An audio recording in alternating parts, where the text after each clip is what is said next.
Salut tout le monde et bienvenue pour une nouvelle vidéo. Aujourd'hui, on va parler ensemble d'évolution dans l'entraînement, de longévité, de quand faire des changements et pourquoi. En effet, j'ai reçu une question hyper intéressante sur l'application podcast d'Apple que je vais vous lire juste après qui est un peu un sujet qu'on a très peu abordé ensemble et qui j'espère va vous intéresser.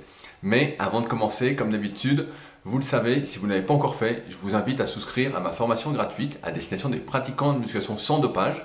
C'est le premier lien dans la description où je recense mes meilleurs conseils, ceux que j'aurais bien voulu lire à mes débuts, qui m'auraient évité de perdre du temps, qui m'auraient sans doute évité pas mal de blessures et qui m'auraient permis de progresser plus rapidement, de ne pas avoir 2-3 ans où mon évolution physique stagnait malgré une évolution en termes de performance à l'entraînement. Donc je vous explique tout dans cette formation gratuite. Ce sont des conseils que vous ne retrouverez nulle part ailleurs, du moins pas dans mes articles gratuits ou dans mes vidéos. Donc je vous invite fortement à la suivre. Si jamais vous ne la recevez pas, n'hésitez pas à m'écrire par email. Des fois il y a un petit bug avec le mail. Je ferai tout manuellement pour que vous puissiez la recevoir. Alors aujourd'hui, question hyper intéressante. Je vais vous la lire en détail. Je m'excuse, elle est assez longue et j'ai pris mon téléphone exprès. Donc je vais vous la lire. Donc, une question de Z Digno qui nous dit: j'ai une question sur l'évolution de l'entraînement. Actuellement, 30 ans et pratiquant de musculation avec barre et haltères depuis 10 ans, dans l'esprit Superphysique, je m'interroge sur les possibles évolutions de mon entraînement lorsque j'espère j'aurai atteint mes objectifs de performance et physique, plus ou moins le niveau légende de l'ancien club Superphysique. Alors pour ceux qui ne connaissent pas, le niveau légende du club Superphysique, donc c'est un site qui s'appelle clubsuperphysique.org, c'est à peu près 10 à 120 au développé couché, 10 à 140 au squat, c'est faire 10 répétitions avec 22,5 kg de lest aux tractions, c'est faire 10 répétitions à 55 kg de lest aux dips. Bon, il y a plein de performances à valider pour avoir ce niveau-là, donc ce qui amène normalement un très bon physique, et toutes les personnes ne vont pas réussir, toutes les personnes qui font de la musculation ne vont pas réussir à atteindre ce niveau. Donc Z Digno vise un super niveau en musculation. Je continue. Quand j'entends Fabrice, donc avec qui je fais les Superphysique Podcast, donc si vous ne savez pas non plus, on réalise tous les vendredis des podcasts qui sont disponibles sur toutes les applications de podcast, qui semble être parvenu à atteindre ses objectifs en musculation, parler de sa façon de s'entraîner, c'est-à-dire faire des exercices sécuritaires mais complets et exigeants pour le gainage, faire attention aux charges pour réduire les risques, avoir une composante cardiovasculaire dans son entraînement. Je me demande s'il a déjà envisagé de s'orienter vers un entraînement de style plus fonctionnel dont il est également assez fan. En gros, s'entraîner avec bande élastique, au poids du corps, au TRX, aux haltères, au kettlebell, pour alterner mouvement de force avec TRX, congestion avec les élastiques et circuit de conditionnement physique. Je dois dire que dans une optique de longévité et de maintien musculaire, cette vision des choses me semble intéressante. J'espère que je parviendrai à faire le changement au bon moment, lorsque les charges deviendront trop lourdes pour moi. Bon entraînement à tous. Donc, super question, je vais revenir dans l'ordre à tout ça. La première chose, c'est par rapport au fait qu'on arrive à se contenter par rapport à ses objectifs.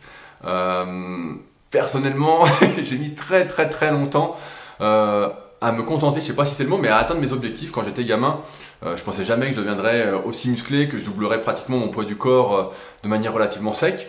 Je me souviens quand j'avais 14 ans, je rêvais de faire 30 cm de tour de bras, donc je les avais atteints, j'ai commencé en août, je les ai atteints en décembre. En décembre, je faisais 30 cm de tour de bras, j'étais content de le dire à mon grand-père, regarde, je fais 30 cm de tour de bras. Et puis après, je me souviens que je visais d'atteindre 40. Et après j'avais mesuré, je crois que j'avais 17 ans et je crois que j'étais à 39, donc j'étais pas content.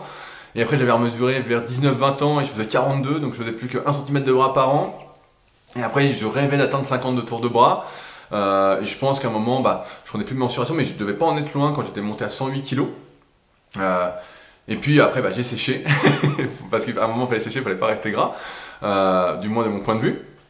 Et donc quand j'avais séché à ce moment-là, c'était vers 2014-2015 on va dire, donc après 14 ans, 15 ans d'entraînement, et en fait relativement sec, je me trouvais plutôt bien et j'avais atteint un niveau qui physiquement me correspondait. C'est à ce moment-là notamment que j'ai créé le club Superphysique avec cet objectif un peu de performance pour se motiver, parce qu'effectivement physiquement j'étais arrivé un peu à mon objectif, je pensais jamais être comme ça comme je disais, et donc j'étais assez satisfait, et donc il fallait me fixer de nouveaux objectifs pour continuer à avancer et à m'entraîner en étant motivé, d'où le club Superphysique avec les passages de niveau, les compétitions, etc. Donc je pense effectivement qu'on arrive à un moment avec de l'entraînement à ses objectifs physiques, surtout qu'on vieillit, qu'on a plus après ce truc de toujours plus. D'un point de vue des perfs, Ce qui s'est passé, c'est que, pareil, j'ai réussi à un moment à me contenter. Je me souviens qu'au plus fort, j'ai fait 175 au développé couché. J'avais fait quoi? J'avais fait 10 à 170 au squat. J'avais fait 10 reps avec 40 kg aux traction. J'avais fait 1 à 105 au dips. Et là, par contre, j'ai senti que ça devenait dangereux. Comme cette Dignol dit, ça devenait dangereux. Je sentais, notamment au dips, quand je me mettais, je sentais que il fallait pas faire un mouvement de travers, sinon ça devenait dangereux. Et donc là, pareil, quand j'ai atteint ça, j'ai réussi à me contenter à me dire, bon, est-ce que c'est un intérêt de mettre plus lourd, sachant que plus on met lourd et plus il faut un renforcement, on va dire, global, important. Et que je m'entraînais déjà pas mal, et donc je me suis dit, bah voilà, aujourd'hui j'arrive un peu à tout ça. Et donc, comment, quand on arrive là, faire évoluer son entraînement, se dire, qu'est-ce que je fais pour continuer? Alors, il est vrai que au fur et à mesure qu'on progresse, qu'on met de plus en plus lourd, on a des petites douleurs qui apparaissent. Quand on est jeune, quand on a 20 ans, je me souviens, quand on avait 20 ans, on fait un petit truc. Franchement, le lendemain, c'est comme si on n'avait rien, on est comme neuf. Je me souviens d'ailleurs d'une séance de cuisse quand j'avais 19-20 ans, je me souviens, j'en étais sorti, j'avais mal partout, donc je devais être un peu malade en même temps. Et le lendemain, bah, comme neuf, alors que maintenant, si ça m'arrive, eh ben, il faut un peu plus de temps pour que ça parte. Donc, comment l'entraînement a évolué? Bah, en fait, auparavant, quand j'avais une douleur, ou voilà, quand mes potes avaient une douleur, bah, on forçait dessus. On se disait, bon, bah, le lendemain, ça va aller. Et effectivement, on guérissait vite, on forçait dessus. Avec les années, ce qui se passe dans l'évolution de l'entraînement, c'est qu'on sait que si on a une douleur et qu'on force dessus, ça ne va pas aller en s'arrangeant. On n'est pas en train de se régénérer, on vieillit, on est en train de dégénérer, on va dire, si on ne prend pas soin de soi. Et donc, en fait, quand on a une douleur, ce qu'on apprend dans l'évolution de l'entraînement, c'est à ne pas forcer. Par exemple, si vous faites du squat, vous soulevez de terre, des mouvements qui peuvent provoquer pas mal de douleurs lorsqu'on n'a pas les capacités de les faire, c'est-à-dire pour une majorité d'individus, et ben, plutôt que de s'acharner, si le mouvement vous fait du mal, il faut arrêter. J'ai souvent des élèves qui ne veulent pas m'écouter et qui forcent sur des douleurs, et je leur dis, mais non, mieux vaut sauter une semaine ou deux, changer de mouvement, etc. Voire arrêter le mouvement pendant un temps, voir si on a le temps pour mettre en place un travail par exemple de mobilité autour pour réussir à le refaire sans douleur, se renforcer de manière plus globale pour pouvoir le refaire, ou le faire mieux. Mais je dis voilà, ça sert à rien de forcer, et des fois bah, on m'écoute pas, et on force dessus, et ce qui se passe, bah, forcément c'est inévitable, on a mal, et on peut plus s'entraîner. Donc ça, une fois que ça fait 5, 10 fois, 20 fois que ça nous arrive, et ben on apprend à ne plus forcer dessus. Si un exercice nous fait plus de mal que de bien, on ne le fait plus, et on se tourne vers des exercices qui sont plus sécuritaires, parce que on le sait, vous le savez peut-être aussi bien que moi si vous me suivez depuis un petit moment, j'arrête pas de le répéter, c'est que le meilleur des exercices, c'est celui pour vous qui ne vous provoque pas de mauvaises douleurs et que vous allez pouvoir faire sur le moyen et long terme. Tout le monde sera d'accord pour dire que le squat c'est un super exercice, je prends souvent cet exemple-là, ou le développé couché c'est un super exercice. Si vous en faites plein et que vous êtes bien fait pour, bah, vous allez gonfler de partout, de tout le haut. On voit bien que ceux qui font du développé couché régulièrement ont un haut du corps vraiment super, et le squat, personne ne dira que c'est un mauvais exercice pour les cuisses, hein. Si on arrive vraiment à le faire, etc., c'est un super exercice, sauf que si ça vous provoque des douleurs, par exemple le coucher aux épaules, que le squat ça vous fait mal au dos, ça vous fait mal au genou, ça vous fait mal à une hanche, etc., ça fait mal à plein d'endroits, et ben en fait c'est pas le meilleur exercice, parce que pour vraiment progresser naturellement sans dopage, il faut pouvoir progresser sur le moyen et long terme sur un exercice, donc il faut que celui-ci soit plus ou moins sécuritaire, et surtout qu'il vous fasse du bien. C'est pourquoi, pour beaucoup d'individus, bah, faire de la presse à cuisse, c'est beaucoup plus efficace sur 5-10 ans que de faire du squat qui va peut-être, pour beaucoup d'entre vous, d'après mon expérience, vous générer des douleurs et vous faire arrêter d'en faire et reprendre et arrêter et reprendre, etc. Donc, c'est une des évolutions de l'entraînement qui se fait, c'est que quand un exercice ne nous convient pas, au lieu de s'acharner comme on ferait quand on était jeune, de vouloir lutter contre la nature, on dérive, et c'est un des points forts de la muscu, c'est qu'on peut vraiment s'adapter. Donc ça, c'est le deuxième point. Troisième point, Zedinho parle d'entraînement peut-être un peu plus fonctionnel, avec une orientation plus cardiovasculaire, etc. Et c'est vrai que ça, c'est quelque chose que personnellement, moi j'ai mis en place depuis maintenant un petit moment aussi, notamment quand j'avais fait les championnats de France et les championnats du monde de rameur. Là maintenant, avec le kayak que je pratique beaucoup, c'est vrai que quand on arrive à ces objectifs physiques, ces objectifs en termes de performance, et qu'on sent qu'on va se faire plus de mal que de bien en cherchant à tout prix à mettre plus lourd, et surtout que ça prend de plus en plus de temps pour progresser, je parle de temps dans la séance ou dans la journée, entre les séances de mobilité, l'entraînement, l'échauffement, tout ce qu'il faut faire de récupération. Plus on monte en niveau, plus on se rapproche, on va dire, de comment s'entraîne un sportif de haut niveau. Et ben en fait, on se tourne vers d'autres objectifs, et la composante cardiovasculaire peut être une de ces composantes.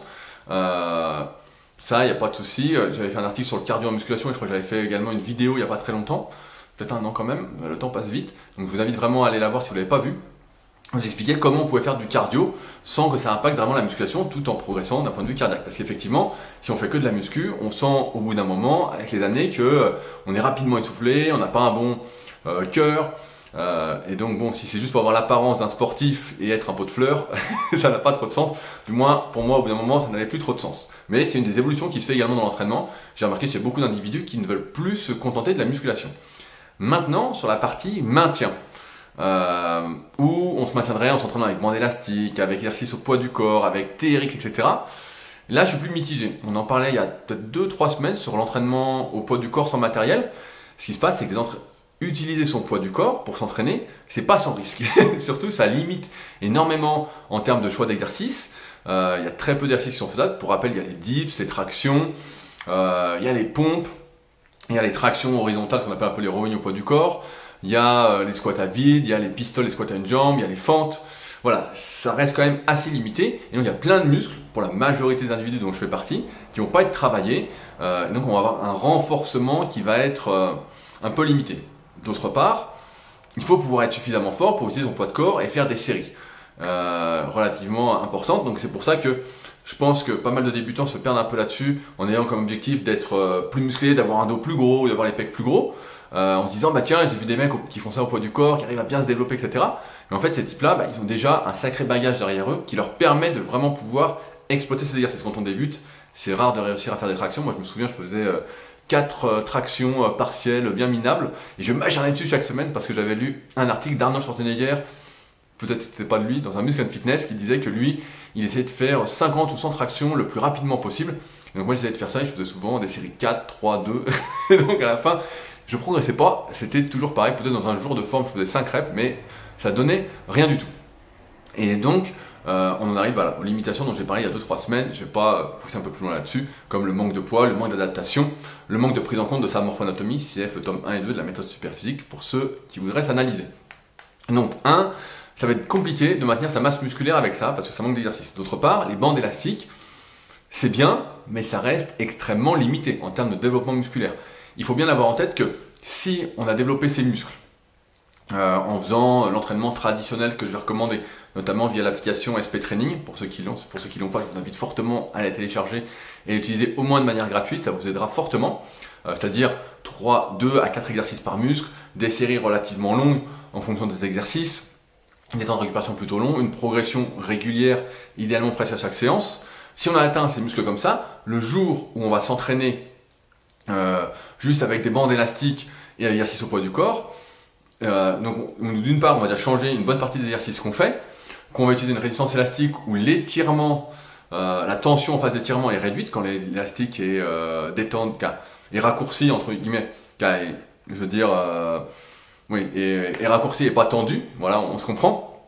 La résistance est très faible et on sait que l'un des facteurs qui aide à prendre du muscle, c'est l'étirement, la phase négative lourde. Or, les élastiques, effectivement, c'est moins traumatisant, donc dans une optique de longévité, c'est super, mais il n'y a que la contraction qui est accentuée et c'est pas le plus intéressant, c'est pas le plus important pour prendre du muscle. Donc on se retrouve également limité là-dessus, moins traumatisant pour les muscles, mais également pour les articulations.